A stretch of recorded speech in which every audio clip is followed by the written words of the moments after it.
आज ना मैं बेटियों के माँ बाप से कुछ बात करना चाहती हूँ और मेरी कोशिश रहेगी कि मैं बहुत मोहब्बत प्यार और एहतराम के दायरे में रहते हुए अपना ये पैगाम उन माँ बाप तक पहुँचा दूँ जो अपनी बेटियों के पैदा होने पे ही बेटियों की जहेज़ की तैयारी शुरू कर देते हैं।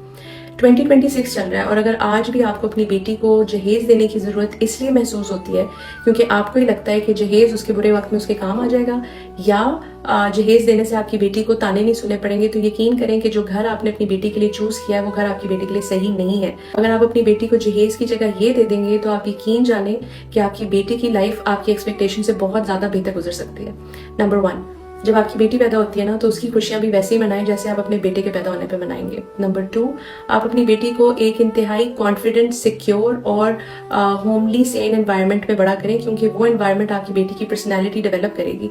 आप देना चाहते हैं तो अपनी बेटी को करियर और एजुकेशन के वो तमाम मौके और अपॉर्चुनिटीज दें जो आप अपने बेटे को देंगे, क्योंकि जब आप अपनी बेटी को इंडिपेंडेंट बना देंगे तो वो अपने मियाँ पे इमोशनली डिपेंडेंट तो हो सकती है लेकिन फाइनेंशियल डिपेंडेंसी उसकी अपने मियाँ पे नहीं रहेगी,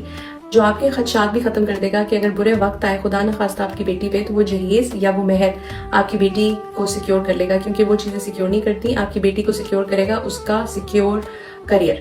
आप देना चाहते हैं तो अपनी बेटी को एक लाइफ पार्टनर चूज करने का राइट दें। लेकिन जब आप उसको एक कॉन्फिडेंट बचपन देंगे, आप उसकी पर्सनैलिटी डेवलप करेंगे तो आप यकीन करें कि वो आप तक ऐसा इंसान लेके नहीं आएगी जो इंसान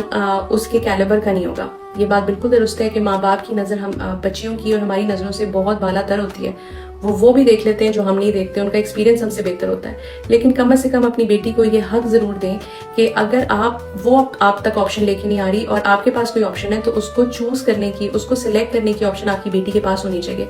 आप देना चाहते ना तो उसे निकाह नामे पे उसके वो तमाम हकूक और फराइज के बारे में बता के अपने हकूक की डिटेल्स को डिस्कस करने की ऑप्शन दें और फिर वो जो चाहे अपने निकाह नामे पे लिखवाएं, उसको ये राइट दें। आप देना चाहते हैं तो प्रॉपर्टी में उसको वो राइट दें जिसका जिक्र कुरान पाक में उसके लिए कर दिया गया है, और आप देना चाहते हैं तो उसको वो सपोर्ट दें कि खुदा न खास्ता अगर किसी भी वजह से आपकी बेटी उस घर में नहीं बस पा रही और बात उसकी इज्जत या जिंदगी पे आ गई है तो आके आपका दरवाजा खटखटा सके, बल्कि दरवाजा खटखटाने से पहले आप उसके लिए दरवाजा खोल दें। आप देना चाहते हैं तो ये तमाम चीजें अपनी बेटी को दे दें, क्योंकि जिस दिन आप उसे ये तमाम चीजें दे देंगे, जबकि मैं ये भी जानती हूँ कि किस्मत एक बहुत बड़ा रोल प्ले करती है इस बच्ची की जिंदगी का, और मेरे मुताबिक तो माँ बाप बच्ची को ब्याने तक उसके साथ सिर्फ खेल कूद कर रहे होते हैं, उनका असली इम्तिहान बच्ची को ब्याने के बाद शुरू होता है। जिस दिन से वो बच्ची को ब्याह देते हैं ना, उनका दिल एक फोन कॉल पे अटक जाता है कि खुदा न खास्ता कोई ऐसी कॉल ना आ जाए जो उनकी बेटी के लिए